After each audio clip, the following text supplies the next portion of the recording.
मेरी बीवी बोली कि मुझे भी ट्रेन में बहुत ठंड लग रही थी, तो मैं उन दोनों काले मजदूरों के बीच में बैठी उनसे बातें करने लगी।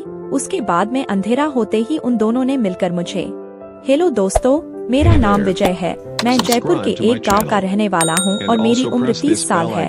यह कहानी मेरी संस्कारी पत्नी की है। मेरी पत्नी का नाम सीमा है, उसकी उम्र 28 साल है। वह दिखने में काफी खूबसूरत है। यह हमारी एक सच्ची घटना है जो हम पति पत्नी के साथ बीती है। इस घटना के बाद हम दोनों बहुत खुश हैं और खुशहाल जिंदगी जी रहे हैं। हमारी नई शादी हुई है। हमारी शादी को अभी तक 6 महीना ही हुआ है। हुआ यूँ कि हम पति पत्नी एक दिन ट्रेन से लंबे सफर के लिए जा रहे थे। हम दोनों ट्रेन में चढ़ गए। हम शाम को करीब 6 बजे ट्रेन में चढ़े थे। हमको ट्रेन में पूरी रात निकालनी थी। ट्रेन में बहुत भीड़ थी। हमें अंदर बैठने के लिए कहीं भी जगह नहीं मिली थी। हम दोनों थोड़ी देर खड़े रहे, फिर हम स्लीपर में पहुंच गए। उस दिन मेरी पत्नी ने ब्लैक कलर की साड़ी पहनी थी, जिसमें वह काफी खूबसूरत लग रही थी। ट्रेन में सब लोगों की नजर सीमा पर ही थी। तब ठंड का मौसम चल रहा था। थोड़ी देर बाद हमें ट्रेन में बैठने के लिए जरा सी जगह मिली। उसमें एक ही जन आ सकता था। मैंने अपनी पत्नी से कहा कि तुम उस सीट पर चली जाओ, लेकिन मेरी पत्नी बोली, नहीं, तुम बहुत थके हो, तुम उस पर बैठ जाओ।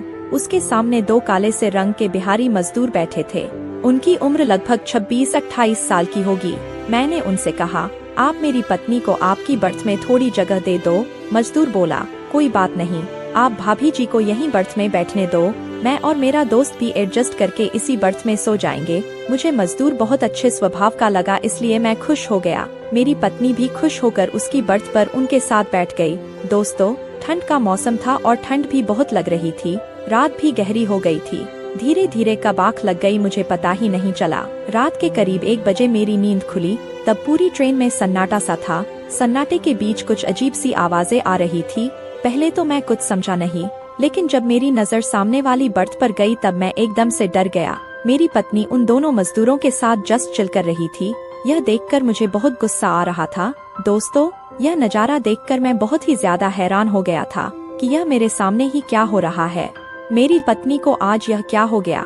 जो मुझसे बहुत प्यार करती थी, वह आज 2 पराये मर्दों के साथ जस्ट चिल कर रही है। मुझे यह बात बार बार समझ से बाहर हो रही थी कि मेरी पत्नी जैसी एक संस्कारी औरत जो मुझसे ही शर्माती है, वह कैसे आज 2 पराये मर्दों से नहीं शर्मा रही। यहाँ सब लोगों को पता न चल जाए, इसलिए मैं कुछ बोल नहीं पाया और दुबका हुआ यह सब देखता रहा। थोड़ी देर में ही वो दोनों काम पूरा करके करवट बदल कर सो गए। मेरी पत्नी भी धीरे से टॉयलेट में जाने के लिए खड़ी हुई। जैसे ही वह टॉयलेट की तरफ गई तो मैं भी उसके पीछे चल दिया। मैं उसके पीछे चुपचाप चल रहा था।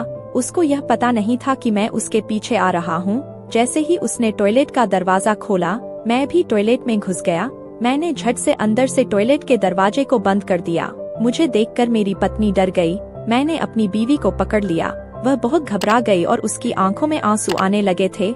उसके बाल और कपड़े अस्त व्यस्त हो रहे थे। मुझे देखकर मेरी पत्नी को अंदाजा तो हो गया था कि मुझको सब पता चल गया है। मेरी पत्नी मुझसे चिपक कर रोने लगी और बोली, प्लीज मुझे माफ कर दो, मेरे से बहुत बड़ी गलती हो गई।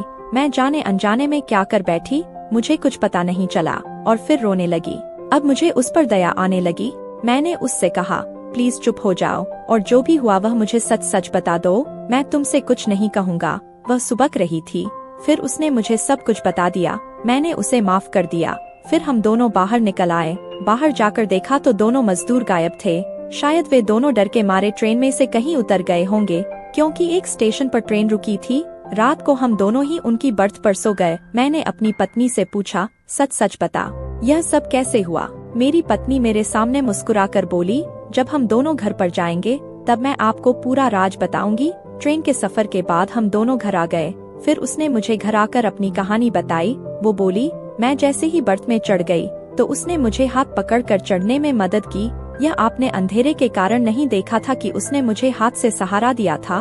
मैं ऊपर चढ़कर उन दोनों के बीच में बैठ गई।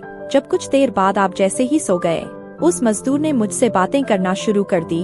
वह मुझसे कहने लगा, भाभी जी आप बहुत खूबसूरत लग रही हो। मैंने उससे कहा, अरे ऐसा मत कहो, कहीं मेरा पति सुन ना ले। यह सुनकर शायद उस मजदूर ने मेरी कामना को समझ लिया था।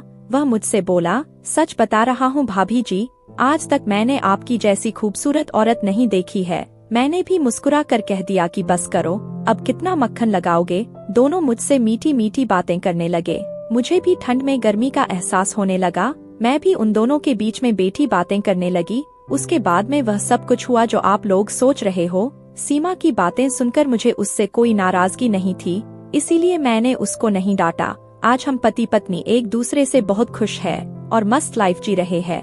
दोस्तों, आपको मेरी ये कहानी कैसी लगी कमेंट करके जरूर बताएं। वीडियो पसंद आई हो तो वीडियो को लाइक और शेयर करें, और अगर हमारे चैनल पर पहली बार आए हो तो चैनल को सब्सक्राइब जरूर करें।